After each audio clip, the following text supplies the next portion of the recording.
masalah hukum, kurasa mungkin saat-saat ini mungkin era yang bisa dibilang kita harus mulai belajar hukum ya, karena hal yang kita ngomong salah dikit hukum. Bersinggungan dengan teman-teman di aparat penegak hukum. Jadi kalian tidak sendiri. Kalau bahasa Inggrisnya mungkin Tutpuri Handayani gitu Iya. ya.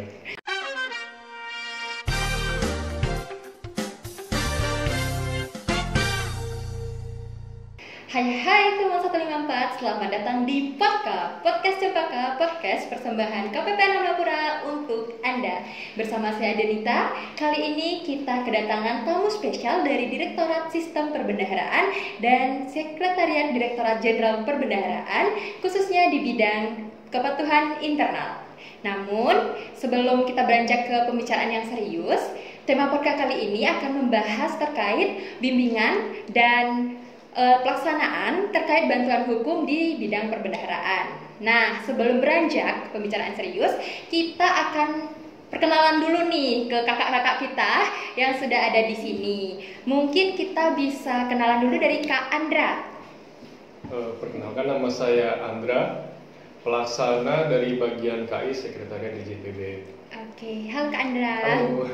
Oke, selanjutnya dari Kak Iwan dari Direktorat Sistem Perbendaharaan. Terima kasih Mbak Dia. Iya Pak. Selamat sore. Sore. Nama saya Iwan. Perkenalkan, nama saya Iwan Dwi Kuswoyo. Sekarang bertugas di Subdit Probiskum, proses bisnis dan hukum di Direktorat Sistem Perbendaharaan. Halo Kak Iwan. Halo. Hai. Hai. Oke, selanjutnya ada Kak Fian. Bisa diperkenalkan? Iya, nama saya Fian. Saya temannya Kakak Iwan. Saya staf di DSP juga, stafnya Kakak Iwan di Subdit Probiskum. Oke, jadi Kak Andra dari kepatuhan, bagian kepatuhan internal dari di Sekditjen, dan ini kakak-kakaknya ini dari Direktorat Sistem Perbendaharaan. Nah, kakak-kakak ini apakah baru pertama kali ke Bali atau sudah sering nih? Nah, Kak Andra dulu deh. Kebetulan baru pertama kali. Baru pertama kali. Berarti kalau Amlapura juga pertama kali nih? Amlapura baru. Oh. Oke, kalau Kak Iwan? Sama. Loh, ini Kak Fian juga? Saya udah 3 kali. Oh, 3 kali, tapi Keseringan. oh keseringan. Tapi Amlapuranya pasti baru pertama kali.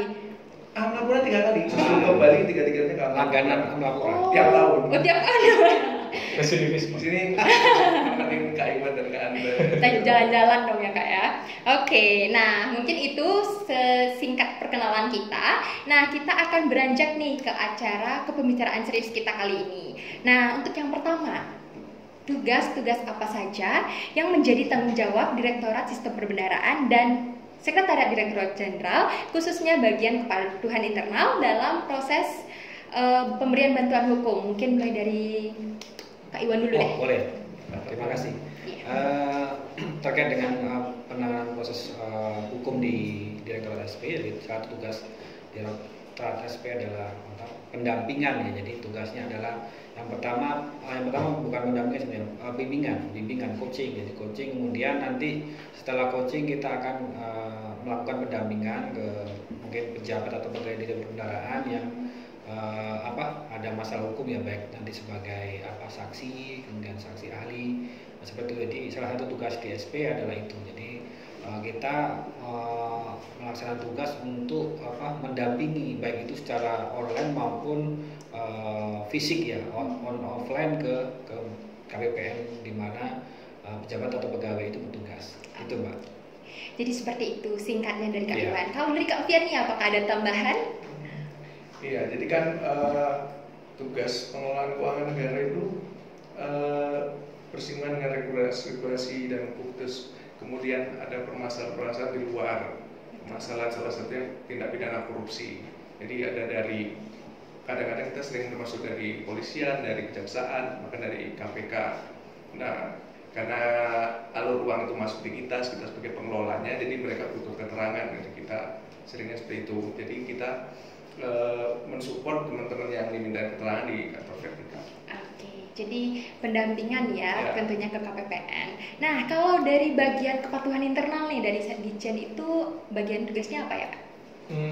Sebenarnya gini ya Mbak, kalau untuk penanganan perkara ataupun bantuan hukum itu barisan terdepannya teman-teman dari DSP. Kami itu sebagaimana marwah sekretariat ya, jadi kita sebagai unit supporting unit, kita cuma ini aja Mbak, mendukung gitu kan. Kalau bahasa Inggrisnya mungkin tuturi handayani gitu Iya. kan ya. Mendukung dari Ya, belakang. mendukung dari belakang gitu. Hal-hal yang memang apabila perlu ditindaklanjuti bersama gitu, terutama kalau misalnya untuk bagian KI sendiri gitu Mbak ya, terkait penanganan bantuan hukum, kami lebih banyak sebenarnya terkait koordinasinya aja sih Mbak. Misalnya ada perkara-perkara dari unit vertikal yang kalau sesuai ketentuan itu permintaan bantuannya itu disampaikan ke sekretariat dulu gitu kan. Kami nanti berkoordinasi lah dengan teman-teman dari DSP ataupun kalau memang diperlukan ke Biro Advokasi Sekretariat Jenderal. Ya. kurang Oke, lebih gitu jadi sih. teman 154, begitulah tugas-tugas kakak dari DSP dan bagian kepatuhanan internal.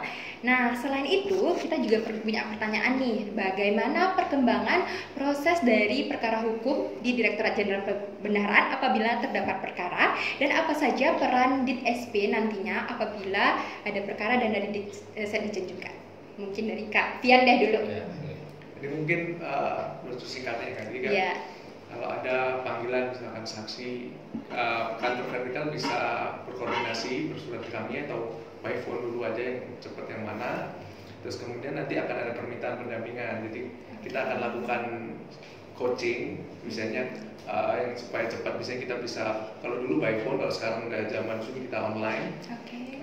Dan setelah itu kita lihat-lihat kemungkinan perkaranya, terus kemudian resikonya baru nanti diukur apa kita perlu pendampingan fisik ke tempat ya, seperti itu. Kemudian untuk selanjutnya tinggal kita pantau perkembangan kasusnya. Oke, kalau tambahan dari Kak Iwan? Kalau tambahan dari saya terkait perkembangan kasus ya, kasus yang melibatkan pejabat atau pegawai di Dijen Pembenaran, selama ini sih kecenderungannya semakin meningkat ya. Tapi ini kan seiring dengan tugas-tugas baru oleh di Dijen Pembenaran ya, misalnya terkait dengan penyaluran transfer ke daerah. Jadi banyak teman-teman di daerah yang bersinggungan dengan hukum ya. Tapi sebenarnya kalau menurut kami dari SP tidak ada masalah karena memang itu memang resiko dari suatu tanggung jawab, Iya. tanggung jawab baru yang dijalankan oleh teman-teman di daerah, otomatis menimbulkan risiko ya. Jadi salah satu risiko ada dipanggil oleh aparat penegak hukum. Jadi kecenderungannya menaik dari tahun ke tahun ya untuk terkait dengan pemanggilan teman-teman di KPPN atau Kanwil terkait dengan masalah hukum. Mungkin itu Mbak. Baik, terima kasih Pak. Oke, selanjutnya dari Kak Andra. Sama sih Mbak Sama sebenarnya. sebenarnya, oke. Dengan Kak Iwan. Tren kasusnya ini untuk beberapa tahun terakhir itu memang lebih banyak ke transfer ke daerah ya, Iya. terutama untuk dana desa. Itu dari beberapa, nggak cuma beberapa sih yang mungkin udah terbilang banyak, dari banyak kantor-kantor vertikal kita baik dari KPPN atau Kanwil itu sering mendapatkan panggilan untuk dimintai keterangan baik oleh misalnya kejaksaan atau polisi sebagai aparat penegak hukum gitu ya, di proses penyelidikan, penyidikan atau bahkan sampai ke pemeriksaan di persidangan itu memang sering. Memang seperti yang dikatakan Pak Iwan juga, itu ya mau nggak mau ya namanya risiko pekerjaan kita gitu kan, betul. Karena penyaluran dana desa itu merupakan wewenang dari KPPN, itu mau nggak mau kita pasti akan, belum tentu sih ya, tapi kemungkinan besar akan dipanggil apabila ada satu kejadian atau satu kasus di daerah. Walaupun memang sebenarnya untuk tanggung jawab gitu ya, tanggung jawab pelaksanaan anggarannya ataupun pemakaian dana segala macam itu sebenarnya sudah di ranahnya Pemda. Iya, betul Tapi sekali. memang untuk aparat penegak hukum itu perlu mendapatkan mungkin gambaran yang fullnya gitu ya. Jadi seringkali kita juga dimintai keterangan bagaimana proses penyalurannya sampai dana itu masuk ke rekening desa. Nah, seperti itu sih. Oke, jadi teman 154, demikianlah gambaran terkait proses perkembangan hukum di Direktorat Jenderal Perbendaharaan. Dan tentunya adanya pendampingan dari Direktorat Sistem Perbendaharaan dan Setdijen khusus di bidang kendaraan yang siap membantu kita di KPPN ya Bapak ya Pak. Oke. Nah, untuk kakak-kakak di sini nih, apa pesan dan harapan yang tentunya ingin disampaikan kepada penggawa keuangan negara, khususnya pegawai Direktorat Jenderal Perbendaharaan apabila mengalami perkara hukum? Mungkin bisa dijawab dari Kak Andra dulu deh sekarang. Sedikit pesan dan ini ya pesan untuk teman-teman pesan. Oh ya, bukan pesan perpisahan. Oke. Sedikit pesan mungkin untuk teman-teman terutama di KPPN dan Kanwil ya, yang khususnya yang menangani kalau dalam hal ini dana desa gitu seperti itu. Mungkin kita laksanakan tugas dan tanggung jawab aja sesuai wewenang kita, sesuai SOP.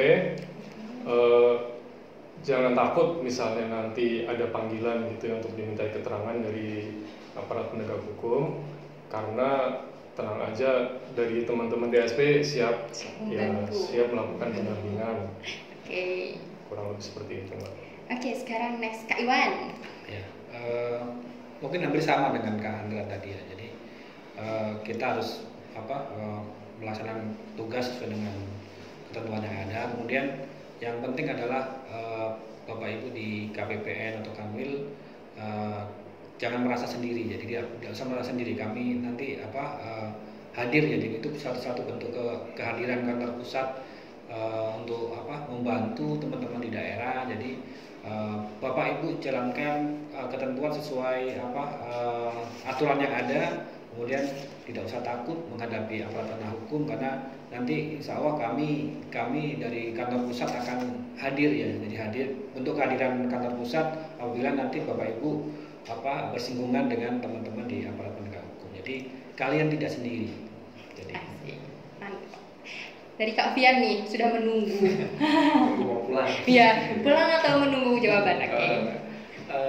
Jadi tadi disampaikan oleh Kak Andra, kita harus bekerja sesuai SOP yang ada ya. Betul. Tidak hanya bekerja sesuai SOP, ditambah juga kita juga harus paham tentang keuangan negara, pengelolaan secara umum. Jadi yang kita lakukan mungkin nggak hanya lihat habis klik ini, jadi kita nggak cuma tahu itunya aja, tapi juga paham apa itu di dalamnya. Jadi itu nanti bisa bekal nanti kalau tidak hanya untuk perkara hukum, tapi mungkin untuk lain-lain lah, bisa untuk narasumber, bahkan mungkin nanti suatu saat bisa jadi ahli keuangan negara. Itu juga diperlukan oleh APH. Jadi seperti itu, nggak hanya itu.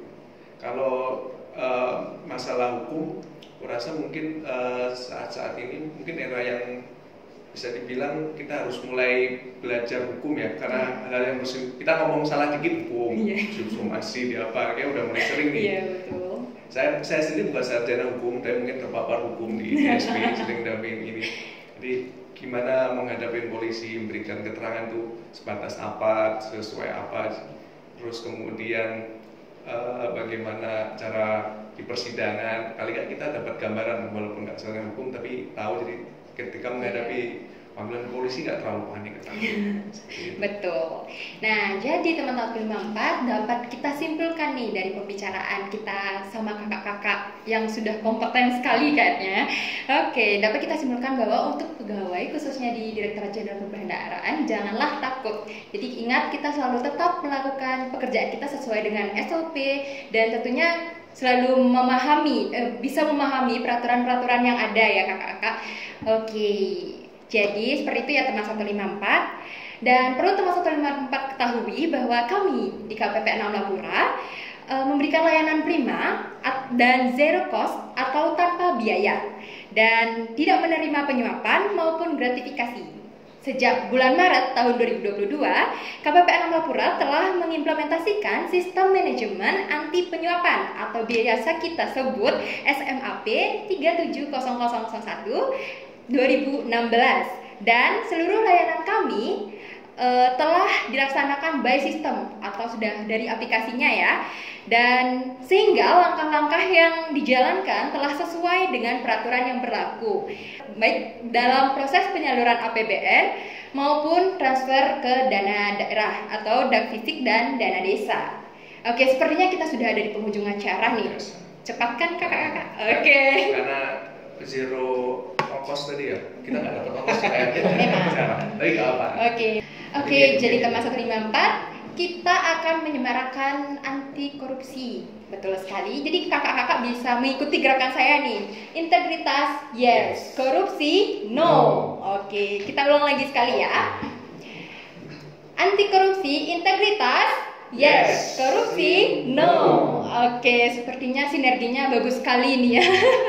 Oke, terima kasih untuk Kak Andra, Kak Iwan, dan Kak Fian telah meluangkan waktunya untuk berpartisipasi menjadi narasumber pada podcast episode spesial ya tentunya.